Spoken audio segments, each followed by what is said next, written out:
अभी हम लोग 4 अंक वाले प्रश्न करेंगे और 4 अंक वाले प्रश्न ज्यादातर हमारे माइंड में रहता है कि बहुत कठिन प्रश्न होंगे, और बहुत कठिन प्रश्न नहीं होते हैं, बल्कि ये जो प्रश्न होते हैं ना, एक तो पहला है कि ये बुक के नहीं रहते हैं। तो जब बुक के नहीं रहते हैं तो क्या रहता है, जैसे बुक का क्वेश्चन कितना भी कठिन हो, अगर हमने पढ़ रखा है तो फिर हम उसको इजीली कर जाते हैं। लेकिन अगर क्वेश्चन सरल भी हो और उसको हमने पढ़ा नहीं है तो गणित में दिमाग लगाना थोड़ा सा मुश्किल होता है। एक बार एकाएक आप एग्जाम में बैठे और आपको कोई नया क्वेश्चन मिल गया तो फिर वो हल करना बहुत ही मुश्किल काम है। वो बराबर अभ्यास के द्वारा ही संभव है। उसके लिए क्या है कि ज्यादातर हमें खुद से नए नए क्वेश्चंस लेके उसको करने की कोशिश करनी चाहिए, उसके बारे में सोचना चाहिए कि ये ऐसा ही क्यों हो रहा है, तो वही स्टूडेंट जाकर के एग्जाम में कर पाते हैं। बाकी 4 मार्क्स के क्वेश्चन सारे बच्चे नहीं कर पाते हैं, क्योंकि उसमें कठिन तो नहीं होता लेकिन कुछ अलग रहता है और वहां उनको उतना दिमाग उनका चलता नहीं है।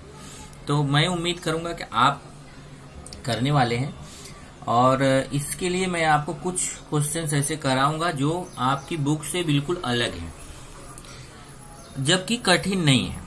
जैसे देखिए, ये पहला क्वेश्चन एक है, पहले चैप्टर से चल रहे हैं हम लोग, प्रकरण 1 2 चरांक वाले रेखीय समीकरण पहला चैप्टर है, उसी से हम एक एक क्वेश्चन करके लेंगे। तो पहला क्वेश्चन है, आलेख खींचे बिना स्पष्ट करो कि समीकरणों y equal to 5x minus 3, y equal to 4 minus 2x तथा 2x plus 3y equal to 8 द्वारा संगामी रेखाएं दर्शाई जाती है।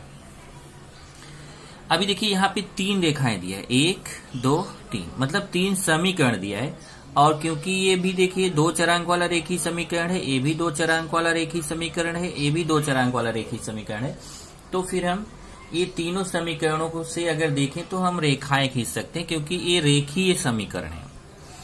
तो ये क्या बोल रहा है कि ये जो आलेख खींचे बिना, मतलब हमें आलेख नहीं खींचना है और बिना आलेख खींचे बताना है कि क्या ये तीनों रेखाएं एक ही बिंदु से होकर जाती हैं।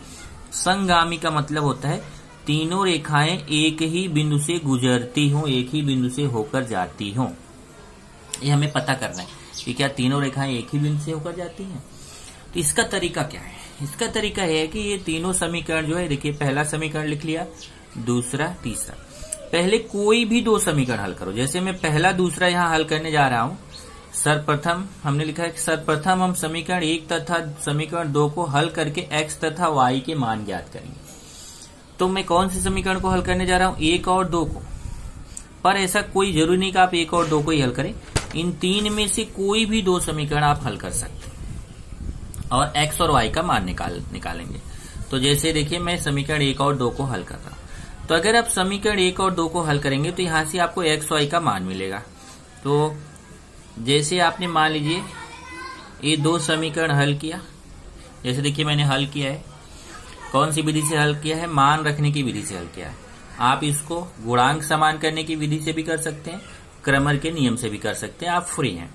समीकरण 1 और 2 को हल किया मैंने, यहां से देखिए समीकरण 1 से जो y का मान है उसको समीकरण 2 में रख दिया, ये समीकरण 2 है, और समीकरण 1 से y का मान 5x माइनस 3 है, तो y की जगह 5x माइनस 3 रख के x का मान निकाल लिया।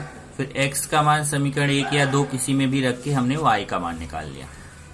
तो x का मान 1 आ गया, y का मान 2 आ गया। इससे पता चल गया, ये देखिए हमारा पहला समीकरण है, पहले समीकरण की रेखा है, ये दूसरे समीकरण की रेखा है।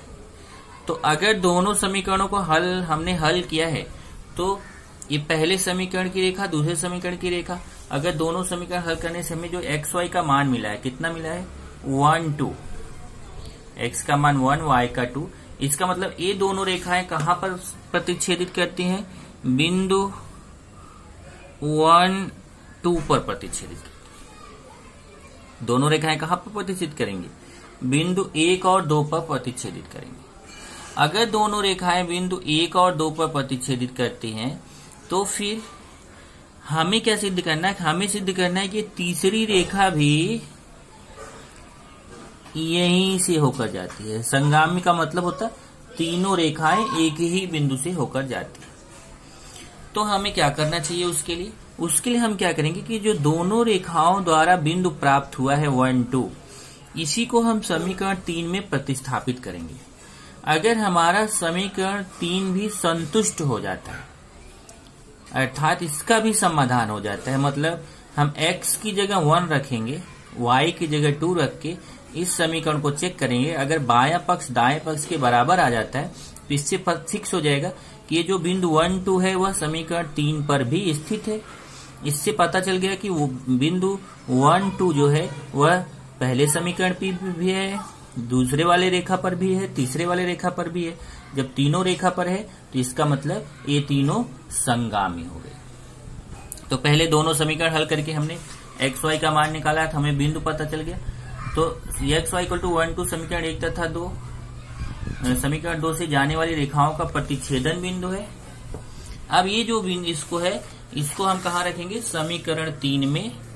समीकरण 3 में एक्स वाई इक्वल टू 1, 2 रखने पर एक्स वाई का जो मान है वो कहाँ पे प्रतिस्थापित करेंगे? समीकरण 3 में। तो समीकरण 3 का बाएं पक्ष में रखेंगे, ये 2x + 3y ये बाएं पक्ष है, इसी में मैं एक्स वाई का मान रखूंगा। और वो दाएं पक्ष अगर 8 के बराबर आ गया तो फिर ये समीकरण संतुष्ट हो जाएगा। ये देखिए बायां पक्ष लिया, x की जगह 1 रखा, y की जगह 2, ये 8 आ गया। 8 मतलब समीकरण 3 के दाएं पक्ष के बराबर आ गया। इस तरीके से बायां पक्ष दाएं पक्ष के बराबर आ गया, मतलब समीकरण 3 की संपुष्ट हो गई। बिंदु 1, 2 यह रेखा जो कि समीकरण 3 से प्राप्त होती है उस पर भी स्थित है। इसका मतलब बिंदु 1, 2 तीनों रेखाओं पर स्थित है, और जब तीनों रेखाओं पर स्थित है अतः दिए गए तीनों समीकरणों द्वारा संगामी रेखाएं दर्शाई जाती हैं। तो आप देख रहे हैं क्वेश्चन कठिन नहीं है, केवल उसमें माइंड वहां चलना चाहिए कि हम कैसे सिद्ध करें। एकाएक आपके पास ये नया क्वेश्चन आ जाएगा तो आप नहीं समझ पाओगे कि क्या करें इसमें। तो ऐसे आपको प्रैक्टिस करना है, तो इससे आपके माइंड चलने शुरू हो जाएंगे। आप क्वेश्चन के बारे में सोचना शुरू करो कि क्या किया जा रहा है कि पहले समीकरण 1 और 2 को हल किया जा रहा है। जब 3 समीकरण दिया है संगामी तो पहले समीकरण 1 और 2 को हल कर लीजिए। जो एक्स वाई का मान आएगा उसको समीकरण 3 में रख दीजिए। अगर समीकरण 3 भी संतुष्ट हो जाता है इस एक्स वाई के मान से तो तीनों रेखाएं एक ही बिंदु से होकर गुजरेंगी, मतलब तीनों रेखाएं कैसी हैं? संगामी। अगला क्वेश्चन देखते हैं, प्रश्न 2। प्रश्न 2 है रेखा AX + BY = 19 तथा रेखा BX + AY = 9 के प्रतिच्छेदन बिंदु के निर्देशांक -2, 3 हो तो A तथा B के मान ज्ञात कीजिए। अब देखिए यहाँ पे क्या बोला है, ये 2 समीकरण दिया है और बोला कि ये दोनों समीकरणों का प्रतिच्छेदन बिंदु ये है -2, 3। अब अगर ये दोनों रेखाओं का प्रतिच्छेदन बिंदु समझाना कि दोनों रेखाएं जहां काटती हैं उसका निर्देशांक -2, 3 है। इसका मतलब ये जो -2, 3 बिंदु है ये पहली रेखा पर भी स्थित है, ये देखिए इस रेखा पर भी स्थित है, और ये -2, 3 जो है वह दूसरी रेखा पर भी स्थित है। दोनों रेखाओं पे ये बिंदु स्थित है। तो अगर कोई बिंदु किसी रेखा पर स्थित होता है तो वह बिंदु उस बिंदु से एक्स वाई का जो मान रहता है उस समीकरण को क्या करता है? संतुष्ट करता है। तो हम क्या कर सकते हैं, अगर इसने बोल दिया है कि ये -2, 3 इस रेखा पर भी है, इस रेखा पर भी है, इसका मतलब ये एक्स वाई का मान हम यहाँ पे भी रख सकते हैं, यहाँ पे भी रख सकते हैं। तो वहां देखिए वही किया है, यहाँ पे हल में पहले दोनों रेखाएं लिख लिया, दोनों समीकरण लिख लिया। अब यहाँ बताया कि दोनों रेखाओं के प्रतिच्छेदन बिंदु के निर्देशांक -2, 3 है, इसलिए x का मान -2 और y का मान 3 द्वारा समीकरणों की पुष्टि होगी।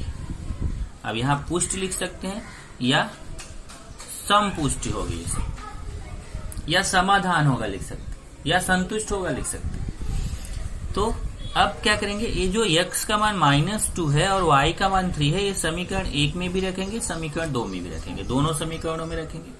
तो पहले ये समीकरण 1 है, AX + BY = 19। यहाँ x की जगह -2 और y की जगह 3 रख दिया, तो -2a + 3 यहाँ b आएगा, 3b, मैंने y लिख दिया। -2a + 3b = 90। ये समीकरण 3 प्राप्त हो जाएगा। देखिए ए और बी में एक समीकरण प्राप्त हुआ ना। सेम काम हमें समीकरण 2 के लिए करना। समीकरण 2 ले लिया, bx + ay = 9। यहाँ पे भी x का मान -2 रखेंगे और y का मान 3 रखेंगे, तो -2b + 3a = 9 हो जाएगा। लेकिन समीकरण में a वाला पद पहले होना चाहिए, b वाला बाद में, तो 3a पहले लिखेंगे, -2b बाद में = 9। अब ये समीकरण 3 और 4 प्राप्त होगा। अब आप इस समीकरण 3 और 4 को हल करके a और b के मान आसानी से ज्ञात कर सकते हैं। इस तरीके से अगर आप देखें तो क्वेश्चन में कुछ भी नहीं था। क्वेश्चन में केवल क्या बोल रहा था कि ऐसे 2 समीकरण दिए गए हैं और इन दोनों समीकरणों का प्रतिच्छेदन बिंदु ये बिंदु है -2, 3, तो बताओ a और b का मान क्या। तो वहां तुरंत माइंड में ये आता है कि अरे यहाँ तो ये इतने सारे चरांक हैं, a, x, b, y, 4 चरांक है, तो कैसे निकाल सकते। तो ये आपको समझना है कि x, y का मान दिया है, तो x, y का मान जब हम रख देंगे तो हमें a और b में समीकरण प्राप्त हो जाएगा। और जब a और b में समीकरण प्राप्त होगा तो हम उसको किसी भी विधि से हल करके a और b का मान निकाल सकते हैं। जैसे देखिए यहाँ निकाला है मैंने, इस समीकरण को हमने कैंची विधि से हल किया। क्यों कैंची विधि से हल किया? क्योंकि देखिए कैंची विधि कब लगाते हैं, जब a का गुणांक पहले समीकरण के a का गुणांक दूसरे समीकरण के b के गुणांक के बराबर हो। देखिए a का गुणांक -2 है, यहाँ b का गुणांक -2 है, और पहले समीकरण के b का गुणांक दूसरे समीकरण के a के गुणांक के बराबर हो। इधर देखिए 3, 3, तो ये -2 गुणांक समान है क्रॉस में, इधर 3, 3 गुणांक समान है, तो हम यहाँ पे कैंची विधि का यूज कर सकते हैं। तो हमने कैंची विधि का यूज किया। एक बार समीकरण 1 और एक बार समीकरण 3 और 4 को घटाया है, समीकरण 5 प्राप्त हुआ, जोड़ा है तो समीकरण 5 प्राप्त हुआ। फिर समीकरण 3 और 4 को घटाया है तो समीकरण 6 प्राप्त हुआ। फिर 5 और 6 को जोड़ा है तो हमें b का मान मिला, और b का मान हमने किसी भी समीकरण में इधर रखकर 5 में रख दिया तो a का मान प्राप्त हुआ। इस तरीके से आंसर होगा। तो अगर आप देखें तो ये जो समीकरण हमें हल करना है, इसके लिए कोई जरूरी नहीं कि आप कैंची विधि का यूज करें। इसके लिए आप अपना मान रखने की विधि से कर सकते हैं, गुणांक समान करने की विधि से कर सकते हैं, या फिर क्रमर के नियम से कर सकते हैं। ये आपका 2 क्वेश्चन हो गया।